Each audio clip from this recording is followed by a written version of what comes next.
తిరుమల లడ్డుకు సంబంధించి కూటమి ప్రభుత్వం నాయకులు చేసిన ఆరోపణలు ఇప్పుడు సంచలనంగా మారాయి. భారతదేశ వ్యాప్తంగానే కాకుండా దేశవ్యాప్తంగా కలియుగ దైవం శ్రీ వెంకటేశ్వర స్వామిని పూజించే భక్తులందరూ ఆందోళనకు గురవుతున్నారు. అసలు కల్తీ ఎందుకు, ఎలా జరిగింది, దీనికి బాధ్యులు ఎవరు అనేది ఇప్పుడు భక్తుల్లో చర్చనీయాంశంగా మారింది. మామూలుగా ఒక సంస్థకు లడ్లకు నెయ్యి టెండర్ ఇచ్చినప్పుడు ఖచ్చితంగా ఆ సంస్థ కల్తీ లేని నెయ్యి తిరుమలకు పంపించాల్సిన అవసరం ఉంది. తిరుమలలో ఒకవేళ కల్తీ నెయ్యి వస్తే అక్కడ అంటే ఇప్పుడు రాజకీయ నాయకులు చెప్తున్న విధానం ప్రకారం దాదాపు 3 చోట్ల తిరుమలలో పరిశీలిస్తారు వచ్చిన నెయ్యిని. ఫలానా కంపెనీ నుంచి తిరుమలకు నెయ్యి వస్తే ఆ నెయ్యి ఏదైనా కల్తీ ఉందా లేదా, ఏమైనా సరిగా లేదా, బాగుందా బాగోలేదా అని అక్కడ దాదాపు 3 చోట్ల పరిశీలిస్తారనేది రాజకీయ నాయకులు చెప్తున్నమాట. అంటే గత కొన్ని సంవత్సరాలుగా ఇదే విధానం తిరుమలలో వస్తుంది. ఈ మధ్యకాలంలో ఇప్పుడు కూటమి ప్రభుత్వం అధికారంలోకి వచ్చాక నెయ్యిలో వనస్పతితో పాటు పందులకు సంబంధించిన కొవ్వు పదార్థం కలిపారనేది ఇప్పుడు ఆరోపణలు చేసినారు. ఇప్పుడు ఇది మొత్తం సోషల్ మీడియా కావచ్చు, మెయిన్ మీడియా కావచ్చు, అంటిల్లో ఇప్పుడు దాదాపు దేశ మీడియాలోనే ఇది ఇప్పుడు వైరల్ అవుతుంది ఈ న్యూస్. నిజంగా తిరుమల లడ్డులో కల్తీ జరిగిందా లేదా, అందులో పశువులకు సంబంధించిన కొవ్వు పదార్థాలు కలిపారా లేదా, ఇది తెలియాల్సింది ఎలా? రాజకీయం ఎలా అయిపోయిందంటే చివరికి దేవుణ్ణి కూడా రాజకీయం లేకలాగే పరిస్థితి నెలకొంది. వారి రాజకీయాల లబ్ధుల కోసం ఇప్పుడు భక్తుల మనోభావాలు దెబ్బతీసేలా రాజకీయ నాయకుల విమర్శలు ఉన్నాయి. నిజంగా తిరుమల లడ్డులో ఆ నెయ్యిలో కల్తీ జరిగి ఉంటే విచారణ ఎందుకు చేయించడం లేదు అనేది కూడా ఒక ప్రశ్న తలెత్తుతుంది. కోట్లాది మంది భక్తుల మనోభావాలు దెబ్బతినేలా ఒక కంపెనీ తిరుమలకు సప్లై చేసే నెయ్యిలో కల్తీ చేసిందంటే ఇది చాలా దుర్మార్గమైన పని. ఎంతోమంది భక్తులను అవమానపరిచినట్టే. చివరికి ప్రత్యక్ష కలియుగ దైవం వెంకటేశ్వర స్వామికి అపచారం జరిగినట్లే. ఈ విషయంలో ప్రభుత్వం సీరియస్గా తీసుకొని ఈ కల్తీ విషయంలో ఆ కంపెనీకి సంబంధించి బ్లాక్ లిస్ట్లో పెట్టకుండా పూర్తిగా సిఐడి కానీ సిబిఐ కానీ ఇతర సంస్థల ద్వారా విచారణ జరిపి బాధ్యులను కఠినంగా శిక్షించాల్సిన అవసరం ఎంతైనా ఉంది. రాజకీయ ఆరోపణలు కాకుండా నిజంగా కల్తీ జరిగి ఉంటే ఖచ్చితంగా పెద్ద సంస్థల ద్వారా విచారణ జరిపించి బాధ్యులను కఠినంగా శిక్షించాలి.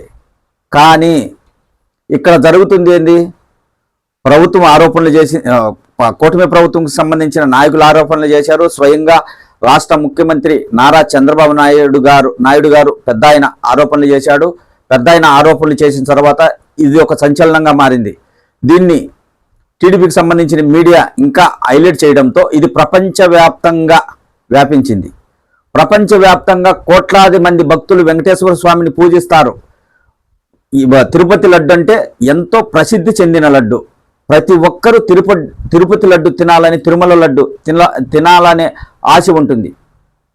అంతటి పవిత్రమైన లడ్డులో కల్తీ జరిగిందని వెలుగులోకి వచ్చాక ప్రస్తుతం ఉన్న ప్రభుత్వం ఎందుకు విచారణకు వెనకాడుతుంది అనే ప్రశ్నలు కూడా ప్రజల్లో తలెత్తుతున్నాయి. ఓన్లీ ఊరికి ఆరోపణలు చేసి వదిలేయడం కాదు, దానిపైన నిజంగా కల్తీ జరిగి ఉంటే పెద్ద మనకు సిఐడి ఉంది, సిబిఐ ఉంది, ఇతర సంస్థలు ఉన్నాయి. ఈ సంస్థల ద్వారా విచారణ జరిపి వారిని శిక్షించాలా, కంపెనీపై చర్యలు తీసుకోవాలా, కంపెనీకి సంబంధించిన అధికారులు ఉంటారు, కంపెనీకి సంబంధించిన యాజమాన్యం ఉంటుంది, వారిపై చర్యలు తీసుకొని భక్తుల మనోభావాలు దెబ్బతినకుండా వారిని శిక్షించాల్సిన అవసరం ప్రభుత్వానికి ఉంది. ఊరికే ఒక రాజకీయ పార్టీపై ఆరోపణలు చేసి వదిలేయకుండా నిజంగా తప్పు జరిగిన వారిని శిక్షించాల్సిన బాధ్యత ప్రభుత్వంపై ఉంటుంది. ఆరోపణలు చేసి మేము సంబంధించిన కంపెనీని బ్లాక్ లిస్ట్లో పెట్టామంటే అది భక్తుల మనోభావాలు, భక్తులు కూడా బాధపడే అవకాశం ఉంటుంది. ఖచ్చితంగా ఇది ఎక్కడ తప్పు జరిగింది, అప్పటి ఈవో ధర్మారెడ్డి ఉన్నారు కదా అప్పుడు ఈవోగా, ఆయన దీంట్లో ఏమైనా తప్పు చేశారా, లేదా సంబంధించిన చైర్మన్ ఏదైనా తప్పు చేశారా, లేదా బోర్డు సభ్యులు ఉంటారు కదా వాళ్ళు ఏదైనా తప్పు చేశారా, వీరెవరికి తెలియకుండా కల్తీ నెయ్యి తిరుమలకు వచ్చిందా? దీనికి అప్పటి ముఖ్యమంత్రి జగన్మోహన్ రెడ్డి ఒక్కడే కారణమా? అంటే జగన్మోహన్ రెడ్డి అప్పుడు ముఖ్యమంత్రిగా ఉన్నాడు కాబట్టి ఆయనే బాధ్యుడైతే, మరి తిరుమల అనేది ఒక స్వతంత్ర సంస్థ అని స్వయాన ప్రస్తుతం కూటమి ప్రభుత్వంలో ఉన్న ఐటీ శాఖ మంత్రి నారా లోకేష్ బాబు గారు చెప్పడం జరిగింది. తిరుమల స్వతంత్ర సంస్థ అయినప్పుడు ఒక ముఖ్యమంత్రి ఒక చైర్మన్ను ఒక ఈవోని నియమిస్తారు, తర్వాత వాళ్ళే తర్వాత ఈవో చైర్మన్ తిరుమలకు సంబంధించిన బాధ్యతలు చూసుకుంటారు. అలాంటప్పుడు ఇప్పుడు కల్తీ నెయ్యి లడ్లో కలిపినప్పుడు అప్పుడు ఉన్న ఈవో కావచ్చు, బోర్డు సభ్యులు కావచ్చు, సంబంధించిన అధికారులు కావచ్చు, వీళ్ళందరిపై ఎందుకు విచారణ జరిపించడం లేదు, ఎందుకు విచారణకు వెనకాడుతున్నారు అనేది ఇప్పుడు భక్తులు ప్రశ్నిస్తున్నారు. ఖచ్చితంగా తిరుమల లడ్డు గురించి, తిరుమల లడ్డులో కల్తీ చేశారని, అది కూడా పెద్ద ఆరోపణలు వచ్చాయి, చిన్న ఆరోపణలు కాదు, పశువులకు సంబంధించిన కొవ్వు పదార్థాలు కలిపారనే ఆరోపణలు. ఈ ఆరోపణలపై నిజ నిర్ధారణలు తేవాల్సిన అవసరం ఉంది. నిజాలు బయటికి రావాలి. ఈ రాజకీయ ఆరోపణలా నిజంగా జరిగాయా లేదా, ఆ కంపెనీకి సంబంధించిన యాజమాన్యం ఏం చేస్తుంది, ఇక్కడ ఉన్న టీటీడీ ఏం చేస్తుంది, టీటీడీ అధికారులు ఏం చేశారు, అంటే కల్తీ జరిగిందంటే టీటీడీ అధికారులు తిరుమలలో పరిశీలించకుండానే నెయ్యిని పంపించారా? గత 2014 నుంచి 2019 వరకు తెలుగుదేశం పార్టీ అధికారంలో ఉన్నప్పుడు దాదాపు 14 సార్లు నెయ్యి కల్తీ ఉందని వెనక్కి పంపించినట్లు ఇప్పుడు రాజకీయ నాయకులు చెప్తున్నారు. అలాగే వైసీపీ అధికారంలో ఉన్నప్పుడు దాదాపు 18 సార్లు నెయ్యిలో కల్తీ రావడంతో వెనక్కి పంపించారని కూడా ఇప్పుడు చెప్తున్నారు.